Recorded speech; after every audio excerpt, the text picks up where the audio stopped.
नमस्कार. आज आपण एका अशा अभंगावर बोलणार आहोत जो वरवर पाहता पूर्णपणे भिन्न वाटणाऱ्या दोन गोष्टींना एकत्र आणतो. विचार करा, एकीकडे कैलासावर राहणारा अंगाला भस्म फासलेला वैरागी शिव आणि दुसरीकडे पंढरपुरात विटेवर उभा पितांबर नेसलेला तो राजस विठ्ठल. या दोन देवतांमध्ये काही साम्य असू शकतं का? संत एकनाथांचे शिष्य एका जनार्दनी म्हणतात की साम्य आहे, आणि ते इतकं खोल आहे की आपल्याला आश्चर्य वाटेल. आपल्याकडे त्यांचाच एक अप्रतिम अभंग आहे आणि आजच्या चर्चेचा उद्देश हाच आहे की या अभंगाच्या प्रत्येक कडव्यातून या दोन महान देवतांमधील वरवरच्या भेदांच्या पलीकडे असलेलं ते अद्वैत, ती एकरूपता शोधून काढणे. ही एक प्रकारे उकल आहे एका मोठ्या आध्यात्मिक रहस्याची. चला तर सुरुवात करूया. अभंगाची पहिलीच ओळ इतकी धाडसी आहे की ती आपल्याला थेट विषयाच्या गाभ्याशी घेऊन जाते. त्रिशूळावरी काशीपुरी, चक्रावरी पंढरी, दोन्ही सारखे सारखे विश्वनाथ विठ्ठल सखे एक. सुरुवातच किती आत्मविश्वासाने केली आहे पहा. इथे काही शक्यता नाही, थेट विधान आहे. दोन्ही सारखीच आहेत. आणि हे विधान खूप धाडसी आहे, कारण त्या काळात शैव आणि वैष्णव पंथांमध्ये मोठे भेद मानले जायचे. पण एका जनार्दनी ते भेद मानत नाहीत. ते म्हणतात शिवाचं निवासस्थान काशी, जे त्याच्या त्रिशूळावर वसलेलं आहे, आणि विठ्ठलाचं पंढरपूर, जे त्याच्या सुदर्शन चक्रावर आहे. ही दोन्ही स्थानं एकसारखीच आहेत. इथे सिम्बॉलिझम म्हणजे प्रतिकात्मकता खूप महत्वाची आहे. अच्छा, म्हणजे ही शहरं फक्त जागा नाहीत, तर त्या देवतांच्या शक्तीचं थेट प्रतीक आहेत. अगदी बरोबर पकडलत. शिवाचा त्रिशूळ हे काय फक्त शस्त्र नाहीये, तो सत्व, रज आणि तम या तीन गुणांचं प्रतीक आहे. काशी त्रिशूळावर आहे म्हणजे ते शहर या त्रिगुणांच्या पलीकडे आहे. तिथे मोक्ष मिळतो. आणि पंढरी? त्याचप्रमाणे विष्णूचं सुदर्शन चक्र हे काळाचं प्रतीक आहे. भूतकाळ, वर्तमान आणि भविष्यकाळ. पंढरी त्या चक्रावर आहे म्हणजे ती काळाच्या पलीकडची एक शाश्वत भूमी आहे. या दोन शहरांना त्यांच्या आयुधांवर स्थान देऊन कवीने त्यांना केवळ पवित्र नाही तर दैवी शक्तीचं केंद्र बनवलंय. आणि त्यानंतरची ओळ तर त्याहूनही पुढे जाते. विश्वनाथ विठ्ठल सखे. ते फक्त सारखे आहेत असं नाही, तर ते मित्र आहेत. सखे हा शब्द खूप खूप जिव्हाळ्याचा आहे. हो, आणि तो शब्दच या अभंगाचा पाया आहे. सखे म्हणण्याने कवीने त्यांच्यातील कोणतीही स्पर्धा, कोणताही भेद नाकारलाय. ते एकमेकांचे प्रतिस्पर्धी नाहीत, तर एकाच परमतत्वाचे दोन आविष्कार आहेत जे एकमेकांना पूरक आहेत. म्हणजे हे त्यांच्यातील द्वैत संपून अद्वैताकडे जाण्याचं पहिलं पाऊल आहे. बरोबर. इथेच त्यांनी चर्चेसाठी एक भक्कम पाया घातला आहे. म्हणजे कवीने आधी त्यांच्या स्थानांमधलं साम्य दाखवून त्यांना एकाच पातळीवर आणलं. पण खरी गंमत तर पुढे आहे, कारण आता ते त्यांच्या दिसण्यातलं जमीन आसमानाचं अंतर दाखवतात. पुढच्या ओळी आहेत, एका विभूतीचा गोळा, एका कस्तुरीचा टिळा, एक गजचर्म व्याघ्रांबर, एक भर्जरी पितांबर. इथे तर म्हणजे पूर्णपणे टोकाचा विरोधाभास आहे. एकीकडे अंगाला स्मशानातली राख म्हणजे विभूती फासलेले, हत्ती आणि वाघाचं कातडं नेसलेले पूर्ण वैरागी शिव. त्यांचं रूप पाहिलं की जीवनाच्या नश्वरतेची, त्यागाची आठवण येते. आणि दुसरीकडे कपाळावर सुगंधित कस्तुरीचा टिळा, रेशमी भर्जरी पितांबर नेसलेले राजबिंडे ऐश्वर्यसंपन्न विठ्ठल. या दोन रूपांची म्हणजे तुलनाच होऊ शकत नाही असं वाटतं. आणि हाच विरोधाभास हेतुपुरस्सर मुद्दाम मांडला आहे.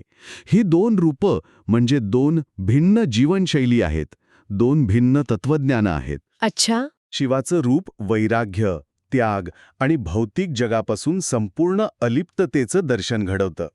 ते संहाराचे देव आहेत, पण तो संहार हा नवनिर्मितीसाठी आवश्यक असतो. ते स्मशानात राहतात, याचा अर्थ ते जीवनाच्या अंतिम सत्याशी, मृत्यूशी जोडलेले आहेत. आणि ते सांगतात की जे दिसतंय ते सगळं नश्वर आहे. अगदी. आणि विठ्ठल, ते याच्या अगदी विरुद्ध. हो, ते तर जीवनाच्या उत्सवाचं प्रतीक वाटतात. बरोबर. विठ्ठलाचं रूप समृद्धी, सृष्टीचं पालन आणि जगाशी एकरूपतेचं प्रतीक आहे. ते राजासारखे दिसतात, पितांबर नेसतात, जे मांगल्याचं लक्षण आहे.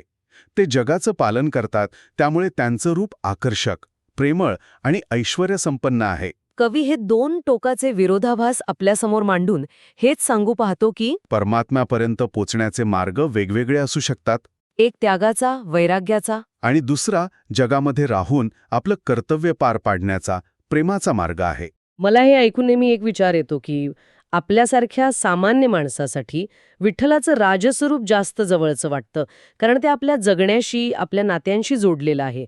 पण शिवाचं वैरागी रूप आपल्याला त्या पलीकडे विचार करायला लावतं की खरं ऐश्वर्य नेमकं कशात आहे, भौतिक गोष्टीत की त्यागामध्ये. आणि अभंगाचं सौंदर्य हेच आहे की तो यावर निर्णय देत नाही. तो दोन्ही मार्गांना समान मानतो. अच्छा. तो म्हणतो की तुम्ही त्यागाच्या मार्गाने जा किंवा प्रेमाच्या, दोन्ही मार्गांनी पोचायचं ठिकाण, ते अंतिम सत्य एकच आहे. बाह्य रूपावरून माणसांनी किंवा देवतांनी निर्माण केलेले भेद किती वरवरचे आहेत हे इथे स्पष्ट होतं. बरोबर. आणि हे फक्त कपड्यांपुरतं मर्यादित नाही. कवी पुढे जाऊन त्यांच्या अलंकारांमध्ये आणि अगदी वाहनांमध्येही हाच विरोधाभास कसा कायम ठेवतो हे पाहण्यासारखं आहे. तिसरं कडवं आहे, एक तुळशीचा हार, एका वासुकीचा भार, एक गरुडावरती असे, एक नंदीवरती बैसे. 3. पुन्हा तोच टोकाचा फरक. विठ्ठलाच्या गळ्यात पवित्र, सात्विक मानल्या जाणाऱ्या तुळशीचा हार, जो भक्ती आणि प्रेमाचं प्रतीक आहे. आणि शिवाच्या गळ्यात सर्पराज वासुकी, जो पाहिला तरी भीती वाटावी. एकाच्या गळ्यात जीवन तर दुसऱ्याच्या गळ्यात मृत्यूचं प्रतीक असं वाटू शकतं. हो, पण त्या प्रतीकांच्या पलीकडचा अर्थ समजून घेणं महत्वाचं आहे. तुळस ही सात्विकतेचं, भक्तीचं, मांगल्याचं प्रतीक आहे. विष्णूच्या पूजेत तुळशीशिवाय पूर्णत्व येत नाही. खरंय. ती भक्ताच्या निस्सीम निर्मळ प्रेमाचं प्रतीक आहे. तर दुसरीकडे शिवाच्या गळ्यातील वासुकी नाग, तो कुंडलिनी शक्ती, भीतीवर मिळवलेला विजय आणि आदिमूर्जेचं प्रतीक आहे. म्हणजे जो योगी सर्व भीतींच्या पलीकडे जातो, मृत्यूच्याही भीतीवर विजय मिळवतो, तोच शिवासारखा सर्पाला गळ्यात अलंकार म्हणून मिरवू शकतो. ते शक्तीचं आणि निर्भयतेचं प्रतीक आहे. ठीक आहे, तुळस आणि वासुकी हे भक्ती आणि शक्तीचं प्रतीक आहे हे समजलं. पण गरुड आणि नंदी यात मला साम्यापेक्षा जास्त विरोधाभास दिसतो. एक प्रचंड वेगवान, आकाशात झेपवणारा पक्षी आणि दुसरा शांत, स्थिरपणे बसलेला बैल. या दोन पूर्णपणे भिन्न प्रतीकांना एकत्र आणून कवीला नेमकं काय साधायचंय? खूप छान प्रश्न आहे. गरुड हा वेग, शक्ती आणि ज्ञानाचं प्रतीक आहे. त्याला वेदांचं प्रतीकही मानलं जातं. तो आपल्याला अज्ञानाच्या अंधारातून ज्ञानाच्या प्रकाशाकडे वेगाने घेऊन जातो. त्याची दृष्टी तीक्ष्ण आहे. आणि नंदी? तर नंदी हा धर्म, स्थिरता, सहनशीलता आणि निस्वार्थ सेवेचं प्रतीक आहे. तो शांतपणे, धैर्याने शिवाची आज्ञा येण्याची वाट पाहत बसलेला असतो. त्याची भक्ती अढळ आहे, अविचल आहे. म्हणजे एकीकडे ज्ञानाचा वेग आणि दुसरीकडे भक्तीची स्थिरता. नेमके तेच. या भिन्न प्रतीकांमधून कवी हेच दाखवून देतो की देवत्व हे सात्विक म्हणजे तुळस आणि तामसिक म्हणजे सर्प, किंवा वेगवान म्हणजे गरुड आणि स्थिर म्हणजे नंदी, अशा दोन्ही प्रवृत्तींच्या पलीकडे आहे. अच्छा. दोन्ही रूपं तितकीच पूजनीय आहेत. आतापर्यंत आपण त्यांची स्थानं, रूप, अलंकार आणि वाहनं पाहिली. आता कवी त्यांच्या कौटुंबिक भूमिकेकडे वळतो, जी मला वाटतं सर्वात सुंदर तुलना आहे. एका अर्धांगी पार्वती, एका रुक्मिणीचा पती. किती सोप्या शब्दात दोन पूर्णपणे भिन्न नाती मांडली आहेत. शिवाच्या शरीराचा अर्धा भागच पार्वती आहे, म्हणजेच त्यांचा अर्धनारीश्वर स्वरूप. ते वेगळे नाहीतच, एकच आहेत. हो. तर विठ्ठल हा रुक्मिणीचा पती आहे. इथे पती-पत्नीचं एक सामाजिक, व्यावहारिक नातं दिसतं. अगदी बरोबर. अर्धांगी ही संकल्पना शिव आणि शक्तीच्या एकरूपतेचं, त्यांच्यातील अद्वैताचं सर्वोच्च दर्शन घडवते. यातून हे स्पष्ट होतं की पुरुष आणि प्रकृती किंवा ऊर्जा आणि पदार्थ हे वेगळे नाहीत, ते एकाच सत्याची दोन रूपं आहेत. हे एक तात्विक नातं झालं. हो, जे द्वैताच्या पलीकडचं आहे. आणि दुसरीकडे रुक्मिणीचा पती हे नातं, हे दाम्पत्य जीवनातील प्रेम, कर्तव्य आणि सामाजिक बंधनांचा प्रतीक आहे. अगदी. हे एक सगुण नातं आहे, जे आपल्याला अधिक जवळचं वाटतं, कारण ते आपल्या मानवी अनुभवांच्या कक्षेत येतं. इथे देव एका सामाजिक भूमिकेत आहे. तो पती आहे, राजा आहे, रक्षणकर्ता आहे. म्हणजे एक नातं तात्विक एकरूपतेचं आहे, तर दुसरं भावनिक एकरूपतेचं. पण दोन्ही नात्यांचा गाभा प्रेम आणि एकरूपताच आहे. खरंय. म्हणजे दोन्हीतून ते एकाच सत्याकडे निर्देश करत आहेत, फक्त मार्ग वेगळे आहेत. आणि आता आपण येतो या अभंगाच्या शेवटाकडे, जो या संपूर्ण चर्चेचा कळस आहे. मला वाटतं ही शेवटची ओळ तर मराठी साहित्यातील सर्वात विलक्षण आणि शक्तिशाली ओळींपैकी एक आहे. एका जनार्दनी हरिहरा, एका वेलांटीचा फेरा. 4. एक मिनिट. म्हणजे कवी असं म्हणतोय की या दोन महान लेवतांमधला फरक इतकाच आहे जितका एका अक्षरावर वेलांटी देण्याइतका. हे तर अविश्वसनीय आहे. दिसण्यात, राहण्यात, सोबत्यांमध्ये इतका मोठा फरक दाखवून शेवटी ते म्हणतात की फरक फक्त एका व्याकरण चिन्हाचा आहे. यात काय अर्थ दडलाय? असं करणारा म्हणजेच विष्णू.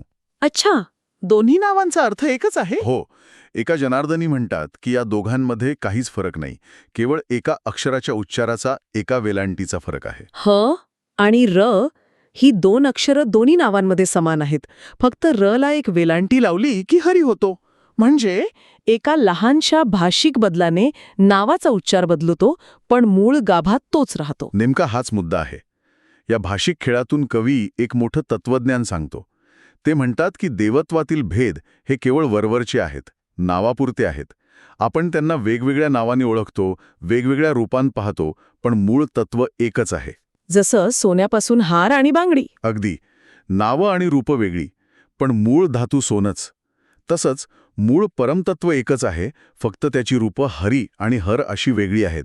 हा भेद पाहणाऱ्याच्या दृष्टीत आहे, मूळ सत्यात नाही. आणि हीच तर अद्वैत वेदांतची शिकवण आहे, नाही का? अगदी. तुम्ही जो शब्द वापरलात, अद्वैत वेदांत, त्याचीच ही काव्यात्मक अभिव्यक्ती आहे. आणि अद्वैत वेदांत म्हणजे सोप्या भाषेत सांगायचं तर दोन नसणे, म्हणजे सगळं जग, सगळ्या देवता, आपण सगळे हे वरवर वेगळे दिसलो तरी मुळात एकच आहोत, ही संकल्पना. बरोबर? बरोबर. ही शिकवण एका ओळीत मांडण्याचं सामर्थ्य या अभंगात आहे. अप्रतिम.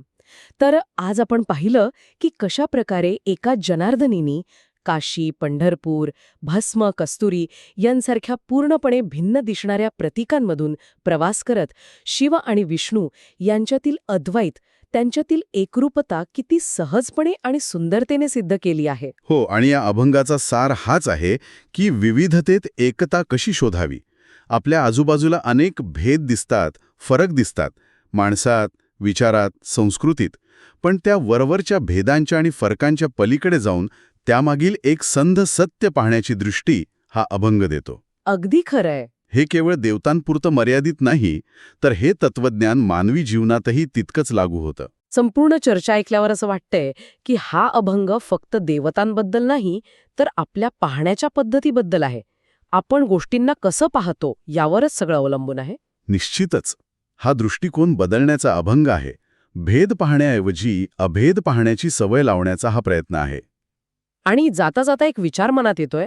या अभंगाने हरी आणि हर यांच्यातील फरक मिटवण्यासाठी वेलांटी या लहानशा चिन्हाचा आधार घेतला. आपल्या दैनंदिन जीवनात अशी कोणती क्षेत्र आहेत जिथे आपल्याला खूप मोठे भेद दिसतात? दोन गटांमध्ये, दोन विचारांमध्ये, दोन व्यक्तींमध्ये खूप मोठी दरी दिसते. पण कदाचित तिथेही फरक फक्त एका वेलांटीचा, म्हणजेच आपल्या दृष्टिकोनातील एका लहानशा बदलाचा असेल. विचार करायला लावणारी गोष्ट आहे.